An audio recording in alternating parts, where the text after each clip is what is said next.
চাকরির পরীক্ষায় বাংলা ব্যাকরণ অংশটি অত্যন্ত গুরুত্বপূর্ণ। বিগত বছরগুলোর বিসিএস, ব্যাংক ও প্রাইমারি শিক্ষক নিয়োগ প্রশ্ন বিশ্লেষণ করলে দেখা যায় কিছু নির্দিষ্ট প্রশ্ন বারবার ঘুরে ফিরে আসে।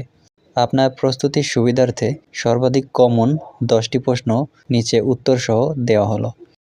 1. স্বরবর্ণের কার চিহ্ন ও ব্যঞ্জনবর্ণের ফলাচিহ্ন কয়টি? উত্তর: স্বরবর্ণের সংক্ষিপ্ত রূপকে কার বলে, যার সংখ্যা 10টি। ব্যঞ্জনবর্ণের সংক্ষিপ্ত রূপকে ফলা বলে, যার সংখ্যা 6টি। 2.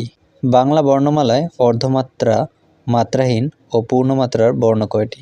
উত্তর: বাংলা বর্ণমালায় মোট বর্ণ 50টি, এর মধ্যে পূর্ণমাত্রার বর্ণ 32টি, অর্ধমাত্রার বর্ণ 8টি এবং মাত্রাহীন বর্ণ 10টি। 3. নত্য ও সত্যবিধান ব্যাকরণের কোন অংশের আলোচিত হয়? উত্তর: নত্য ও সত্যবিধান ব্যাকরণের তত্ত্ব ও ধ্বনিতত্ত্বে আলোচিত হয়। 4. বাংলা ভাষায় মৌলিক স্বরধ্বনি কয়টি? উত্তর: বাংলা ভাষায় মৌলিক স্বরধ্বনি 7টি। 5. সন্ধিবিচ্ছেদ: অত্যন্ত, সংবাদ ও চলচ্চিত্র।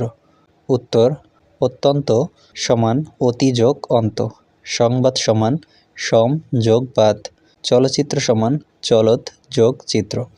6. সমাস নির্ণয় করুন। হাতঘড়ি ও সিংহাসন। উত্তর: হাতঘড়ি, হাতে পরার ঘড়ি, মধ্যপদলোপী কর্মধারয় সমাস। সিংহাসন, সিংহ চিহ্নিত আসন, মধ্যপদলোপী কর্মধারয় সমাস। 7. শুদ্ধ বানান কোনটি? মুহূর্ত, মুমূর্ষু ও শুশ্রূষা। উত্তর: পরীক্ষায় 3টি বানান সবচেয়ে বেশি আসে। সঠিক বানানগুলো নিচে দেখে নিন। 8. বচন ও লিঙ্গ ব্যাকরণের কোন অংশে আলোচিত হয়? উত্তর: বচন, লিঙ্গ, পুরুষ বিভক্তি ও সমাস ব্যাকরণের রূপতত্ত্বে আলোচিত হয়। 9. কারক নির্ণয় করুন। জিজ্ঞাসিব জনে জনে ও পাগলে কিনা বলে। উত্তর: জিজ্ঞাসিব জনে জনে কর্মে সপ্তমী, কাকে জিজ্ঞাসা করব জনে জনে অর্থাৎ ব্যক্তিকে। পাগলে কিনা বলে কর্তায় সপ্তমী, ক্রিয়া সম্পাদনের কর্তা পাগল। 10. বিপরীত শব্দ অর্বাচীন ও কুটিল।